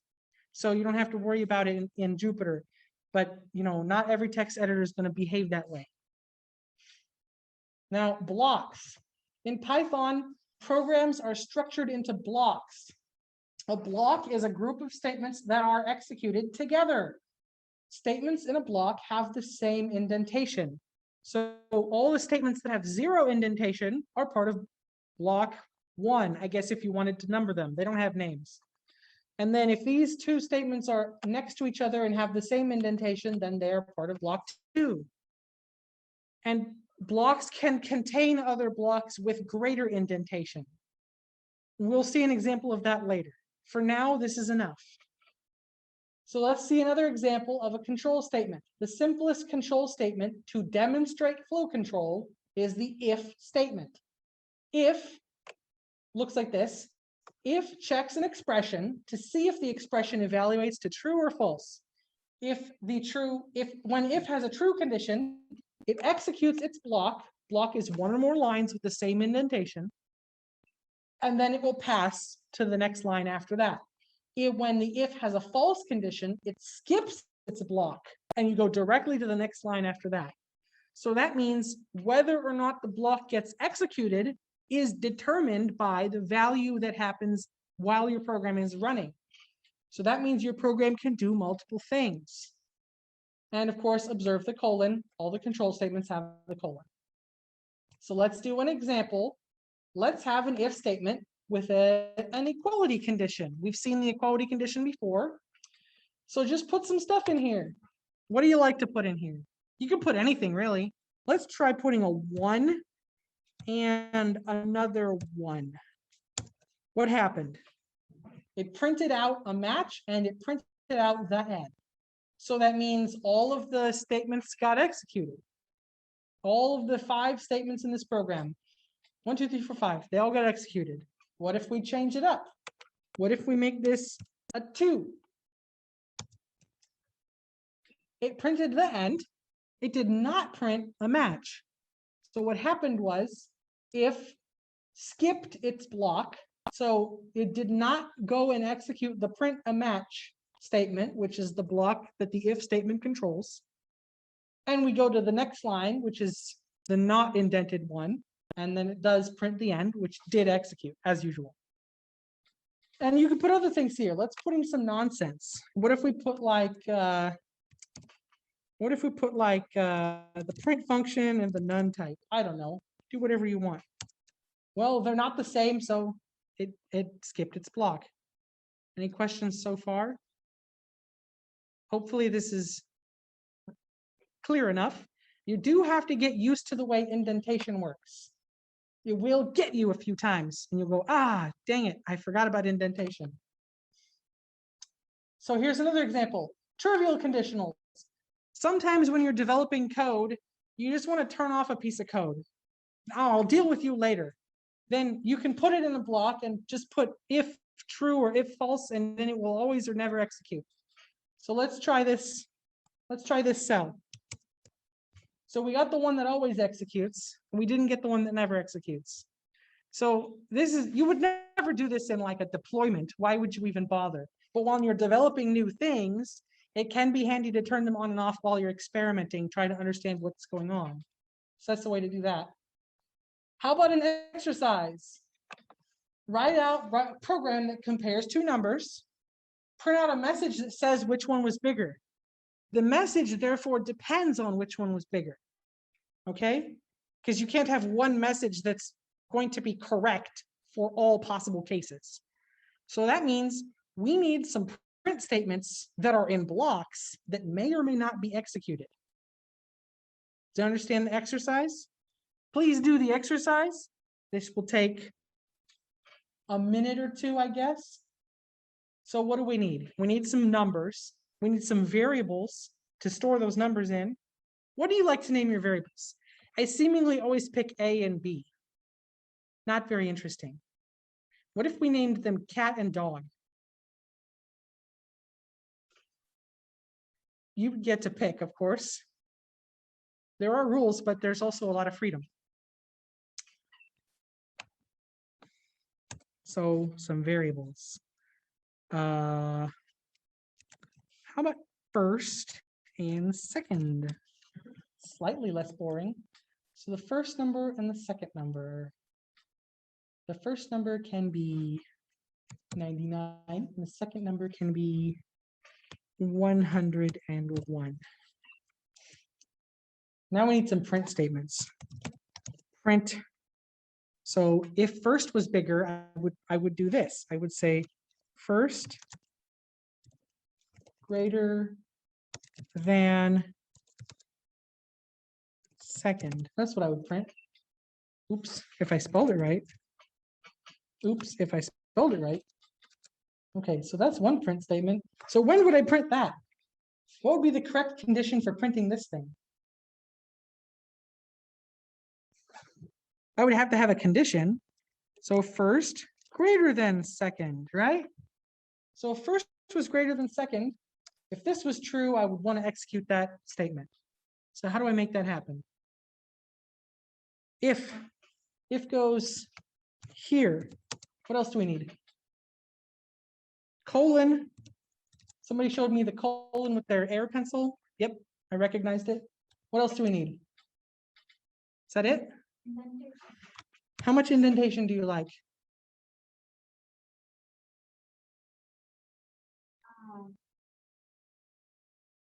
If we do 1, uh-oh, it turned red. It didn't like it. I'm sorry, I'm sorry. Okay, it likes it now. That's just Jupyter. Jupyter prefers if it's a multiple of 4. If you execute while it's red, it still technically works. It's just that you won't know until you try. So let's see if this, can we just run it now? I know it's not complete. We didn't handle all the cases yet, but I just want to run it and see what it does. It didn't do anything. Was it supposed to do something?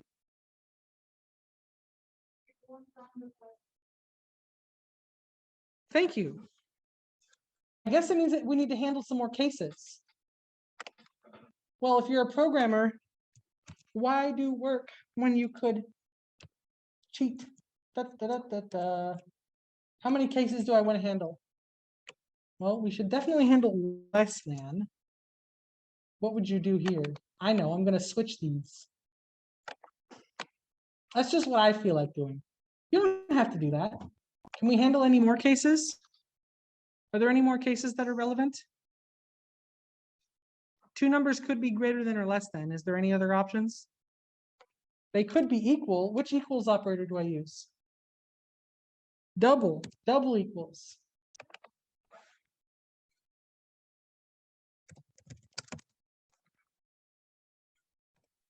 I'm ready to run it. How about you? It printed something. Does it seem like an accurate statement?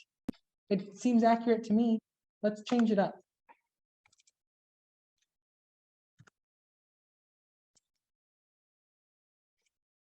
I don't know, some different numbers. That seems correct. And that seems correct. Well, it seemingly works for numbers. Would anyone hazard a guess what happens if we put things in there that aren't numbers? Uh-oh. I'm going to try. Is NaN a thing that exists? I wonder if it exists. It says, I don't know what that is. Okay, fine. You don't know what that is. How about a string? The letter A. It says, what? Oh, I put the wrong button. The letter A, it says, you can't compare a string and an integer. Ah, I've been foiled. It won't let me do stupid things. This is why Python keeps track of variable types, because if it didn't, it would let you do stupid things like this. Now it's telling you, I know what you did wrong. I can see you. Thank you, Python, for helping me know what I did wrong. So let's fix some bugs. Here we got 2 bugs. We got something is wrong with the code below. Can you fix it? So what's wrong with this code? How do you figure out what's wrong with code? Run it. Expected an indented block. Something about indentation. Is the indentation not right? We're supposed to get some kind of indentation when we use the if statement. I guess we should put it in here. Does it work? It actually works, even though the syntax coloring is wrong. Jupyter complains, but Python, still a valid Python program. Okay, what about the next one? Something wrong with the code. How do you find out what's wrong with the code? You run it. It says invalid syntax. It's pointing to a location. It's pointing to a location. Something is not right exactly here. What's not right exactly here? Should have a colon. Let's put the colons.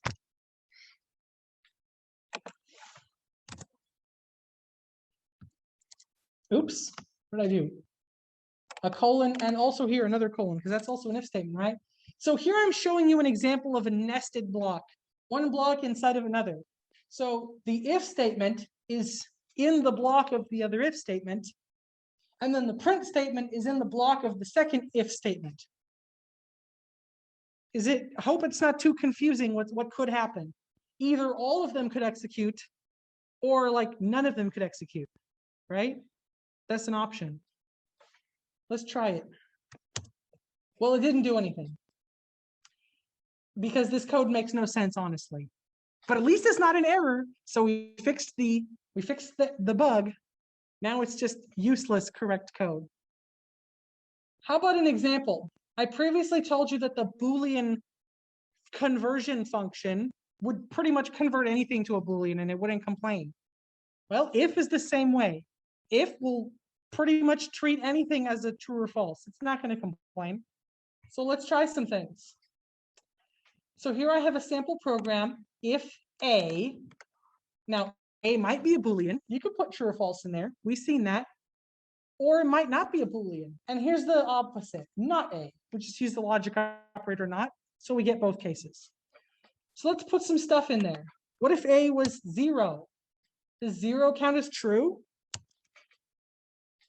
0 does not exist. That means we came down here. So that means we had not 0. Not 0 is counts as false. So not 0 counts as true. So that's why we came down here. What if we try this one? Negative 99 exists, so we came here. That means this was true. So negative 99 counts as true. The theme you're supposed to get is when you do this, you're basically using the if as an existence test. Is there anything at all here? If there's anything at all, it counts as true, with the exception of a few exceptions. That was a very redundant sentence. I would not get any points for that if that was in my essay in high school. A does not exist, so that means the blank counts as a false. We've actually seen that one before. How about a random string? Strings count as true, so we come here. We'll just quickly finish up. None. I have not explained to you what none is for, but we know that none counts as false. So not none would count as true. So then we come here. And print is a function, and a function is not 0, so it counts as true. So then we come here. Any questions about this? I'm just trying to help you understand how if statements work. Get some practice with Booleans. Wow. Even built-in functions like print count as objects? Some kid probably. Okay, so conditional statements. There's a little bit more to conditional statements. If you want an if, you can pair it with an else. Then whenever the if statement skips its block, the else will execute its block. And vice versa. So then you know exactly one of those will be executed. The first one or the second one, not both, not none. And then you also have something called elif, which is a combination of else and if. So you chain them together. So the elif executes when the previous control statement did not, and its own condition is true. So this will go until it finds a true condition, then it will execute that block, and it will skip the rest. If it can't find any true conditions, at least else will still execute. So using combinations of if, elif, and else, you can put together, funny logic. So here's an example. You have to complete it because I didn't put something here. So you put what you want here. What do you want to put here? The number 1. Sure. What did I do? I only understand yes or no. So what happened? 1. If 1 is equal to yes, nope, skipping. Elif 1 is equal to no, nope, skipping. Else, the last line of defense, else comes to the rescue. Gonna do print this. Let's change it. What would you like to put now? Yeah, I actually had soup yesterday, and it was good soup. My wife made it, and every soup my wife makes, I like. That's a law of physics. Go look it up in your physics textbook. Try no. Too bad.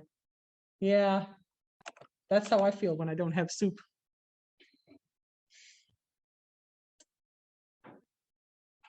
Okay, so the exercise is multiple conditions. So we're going to revisit the leap year concept from the logic exercise.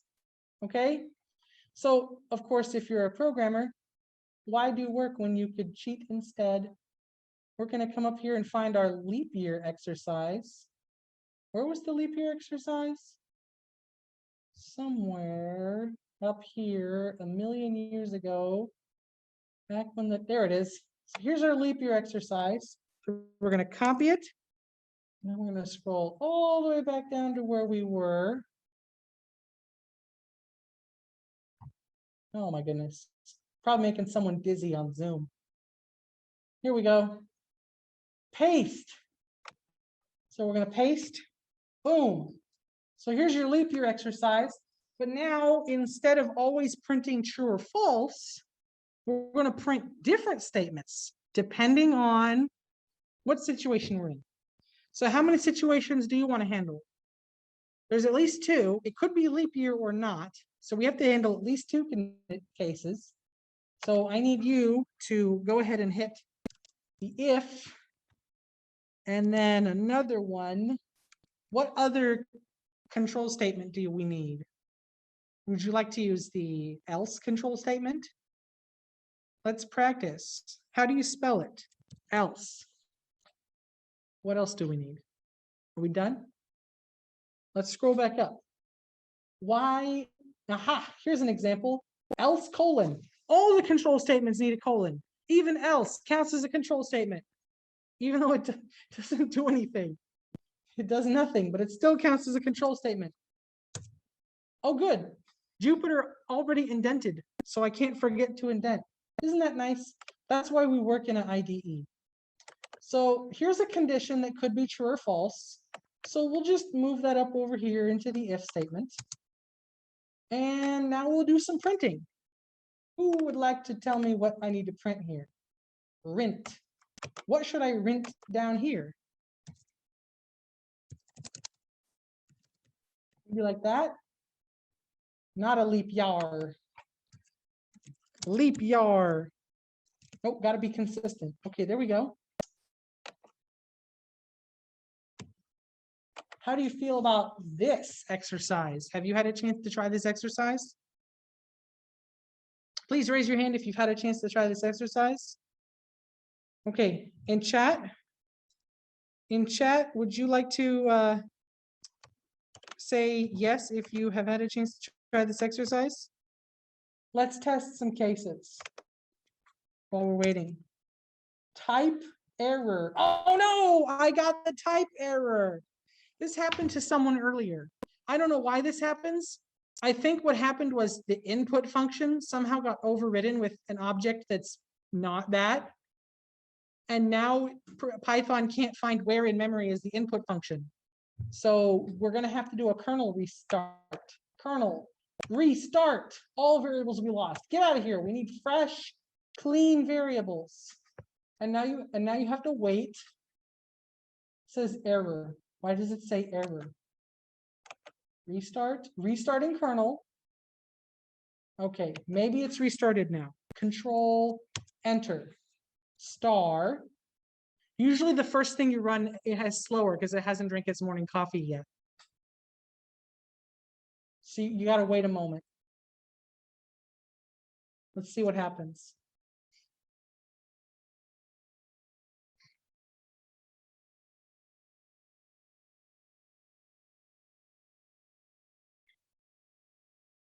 I hope it works. If it doesn't work, it will be disappointing.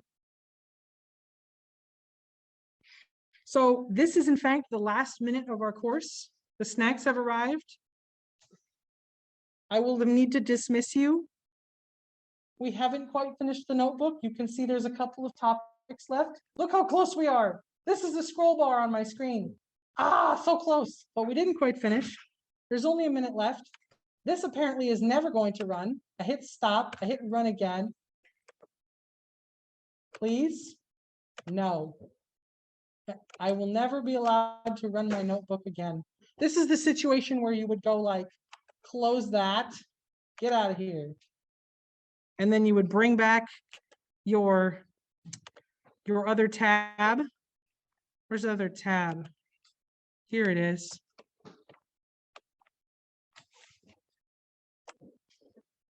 And you would go like this and connect again.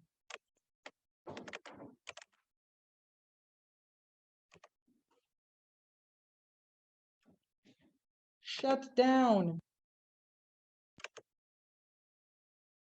Just shut down the whole notebook, launch it again from scratch.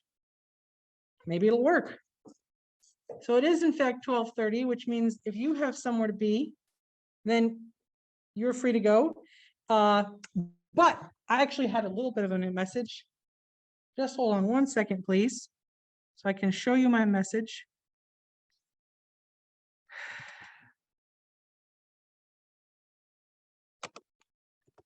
I would like you to fill out the post-course survey. Really, very please do. It matters to me personally. You will get your post-course survey as an email. I will send it to you. It will be a Google form. You will tell me, basically, here are Python concepts that matter to me because I want to know what to offer in the spring, what people would like to learn about in the spring. That's what I want to know. So that's why I'm going to send you a post-course survey. There is some time between now and the scientific Python course. If you want to continue working on the last bit of that notebook, then you may do so. It will help to prepare you for the scientific Python course. You probably do have enough time to finish it if you want to spend your time on that, and I will hang around to help. Otherwise, you're free to go. Thank you very much for attending Introduction to Python, and have a good day.